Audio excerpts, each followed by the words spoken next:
आज तक रेडियो सुनता है सारा जहां। ज्ञान ध्यान।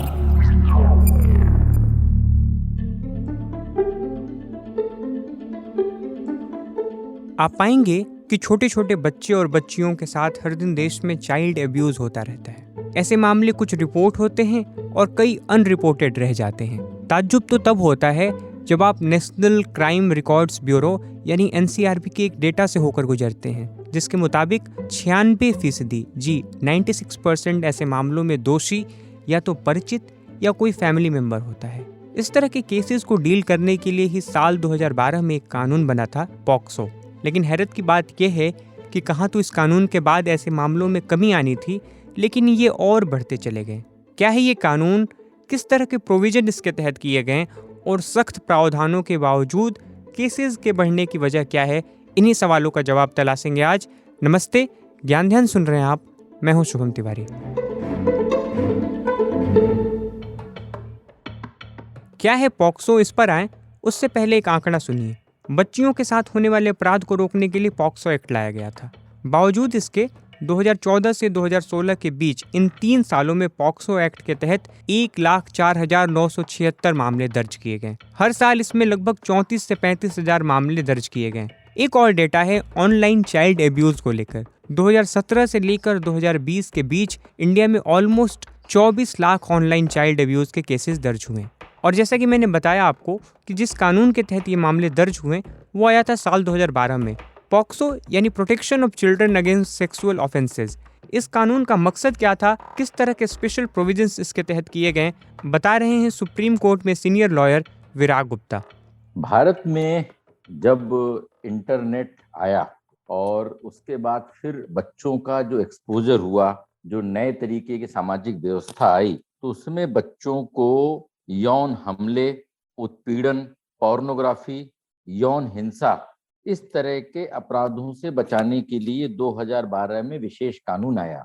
बच्चों की सुरक्षा के लिए आईपीसी में अनेक कानूनी प्रावधान हैं, लेकिन सरकार को यह लगा कि बच्चों की सुरक्षा के लिए विशेष न सिर्फ कानूनी प्रावधान होने चाहिए, बल्कि उनका प्रोसीजर भी अलग तरीके का होना चाहिए, जिससे कि एक जो न्यायिक व्यवस्था है, पुलिस की व्यवस्था है, वो संवेदनशील हो। इसीलिए पॉक्सो के तहत जो अपराध दर्ज होते हैं उनका विशेश अदालत में ट्रायल होता है। इस पूरे परिदृश्य में ये कानून बनाया गया था, जिसमें 2019 में बहुत बड़े बदलाव हुए और 2020 में इसके नियमों में बहुत बड़े लेवल पे बदलाव हुए। और निरंतर ये कानूनी बदलाव से और अदालतों के आदेश से यह कानून इवॉल्व कर रहा है। इसमें 2-3 और भी विशेष प्रावधान हैं। पहला, ये लैंगिक तौर पे न्यूट्रल है, जेंडर न्यूट्रल है। तो इसमें 18 साल से कम उम्र के लड़के या लड़की में कोई भेद नहीं है। दोनों का यौन उत्पीड़न इसके कानून के दायरे में आता है, जबकि 18 साल से ऊपर का अगर कोई लड़का आता है तो वो इसके दायरे में नहीं आता। ये एक विवाद चल रहा है। दूसरा, इसमें जो मेन है वो ये है कि कानून अपराध जो शास्त्र है उसका जो मेन आधार ये है कि इनोसेंट टिल प्रूवन गिल्टी। तो जब तक किसी व्यक्ति को अपराधी साबित नहीं किया जाए तब तक उसको इनोसेंट माना जाता है। लेकिन इसमें उल्टा है, इसमें जो अभियुक्त होता है उसे खुद को इनोसेंट प्रूव करना पड़ता है और शुरू से ये माना जाता है कि जो शिकायत है बच्चों की तरफ से वो दर्ज कराई गई है प्राथमिक तौर पे सही है।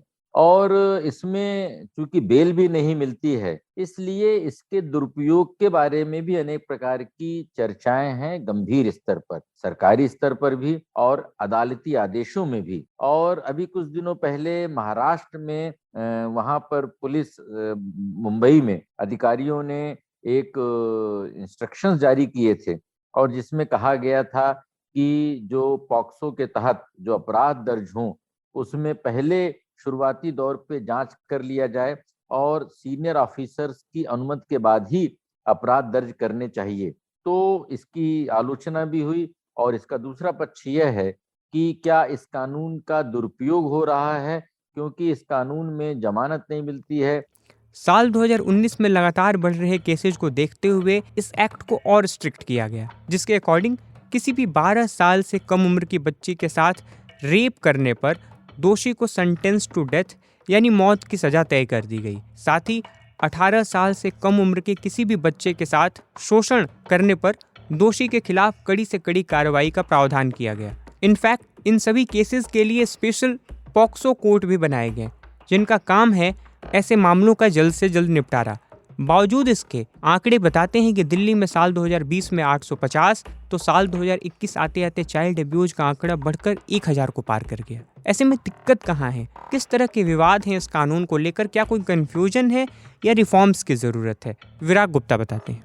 इसमें 3 तरह की बातें और हैं। अभी केरल हाई कोर्ट ने एक मामले में बोला है कि इसमें इस कानून के बारे में एक जागरूकता फैलाने की जरूरत है, और मेघालय हाई कोर्ट का भी एक जजमेंट आया है जिसमें उन्होंने बोला है कि सिर्फ हाथ पकड़ने मात्र से ही अपराध नहीं होता है। बॉम्बे हाई कोर्ट का भी एक पहले जजमेंट था जिसकी कंट्रोवर्सी के बाद जज को उनको कंफर्म नहीं किया गया था, और अनेक तरह के हैं। लेकिन एक 2-3 बड़े विवाद हैं। पहला विवाद इसका ये है कि जो जुवेनाइल जस्टिस एक्ट है, बच्चों के बारे में सुरक्षा के बारे में जो कानून है, उससे और पॉक्सो के कानूनों में कई बार अंतर विरोध है। दूसरा विरोधाभास ये है कि सहमति के आधार पर यौन संबंधों की न्यूनतम आयु क्या होनी चाहिए, और क्या 16 साल की उम्र के बाद परस्पर सहमति से बनाए गए संबंधों को भी इस कानून के दायरे में लाना चाहिए, और अगर किसी का बाल विवाह हुआ है और माइनर वाइफ है तो उसमें इसका कैसे इस्तेमाल होगा। और जो तीसरा है कि जो इसमें विशेष अदालतें हैं, उन अदालतों में जिस तरह की संवेदनशीलता की उम्मीद की गई थी और बच्चों के फ्रेंडली प्रोसीजर की बात की गई थी, तो क्या उस लिहाज से हमारे न्यायिक अधिकारियों का और पुलिस अधिकारियों का उनका उस तरीके से ट्रेनिंग हुई है, नहीं हुई है? इन सारे बातों में एक जो विधायिका में, सरकार में और न्यायिक व्यवस्था में गहन मंथन चल रहा है। और जो नई जो डिजिटल व्यवस्था आ रही है, उसमें बच्चों को यौन उत्पीड़न से कैसे बचाया जाए, और क्या आईटी एक्ट के साथ इन कानूनों का सही तालमेल बैठ रहा है या नहीं, ये आने वाले समय में बड़ी चुनौतियां हैं। बहरहाल कानून के बावजूद लगातार बढ़ रहे मामले समाज में आई गिरावट का भी एक इंडिकेटर हैं। बेहतरी के लिए न सिर्फ परिवार बल्कि समाज और सरकार को साथ काम करने की जरूरत है, तभी इन मामलों में कमी लाई जा सकती है। उम्मीद है आपको पॉक्सो एक्ट और चाइल्ड अब्यूज के बारे में कुछ जानकारियां मिली होंगी। कोई और विषय हो जिस पर आप ज्ञान ध्यान चाहते हो तो हमें मेल करें। हमारा पता है radio@aajtak.com। इस पॉडकास्ट के लिए रिसर्च किया है आर्यमान गौतम ने। शुभम तिवारी के साथ थे आप। नमस्कार।